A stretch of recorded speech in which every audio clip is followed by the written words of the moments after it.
Good afternoon to everyone. It's a new day. Worky na naman tayo. Papasok na ako sa work. Closing shift nga pala ako ngayon. Pareho kami ng shift ni hubby kaya ihatid niya ako sa work. Every time na magkapareho ang shift namin, lagi niya yan ako hinahatid sa work. After ma-drop niya ako, diretso na siya sa work niya. Mas maganda kung pareho kami ng shift kasi less transport. Naihatid niya ako, pero pag uwi, nagro-road bus na ako, nagbabas na ako pa uwi kasi hindi kami pareho ng time ng closing. Ako 10 o'clock, siya 12 a.m. Buti lab ako ni hubby, char. Nahatid sundo niya ako minsan. Pag day off niya, Saturday, yan, hatid sundo niya ako. Kaya nakakamenos ako ng pamasahe, ng gastos sa pamasahe pag panghapon ako dahil nga andyan si hubby.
Super quiet yata ngayon ni hubby.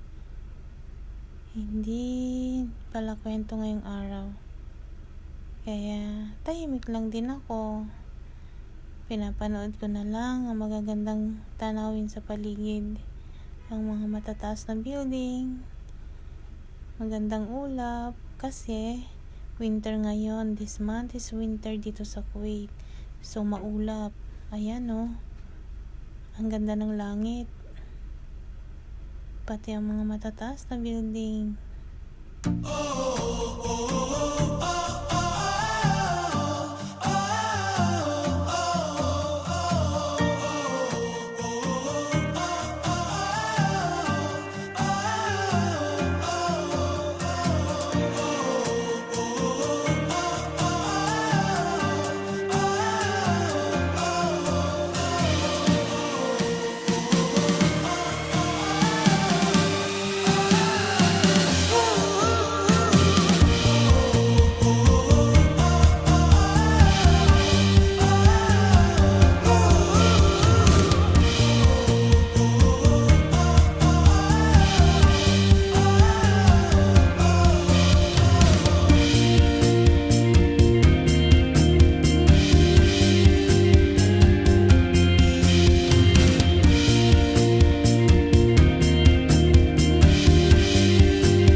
Kakarating na nga ako dito sa workplace ko.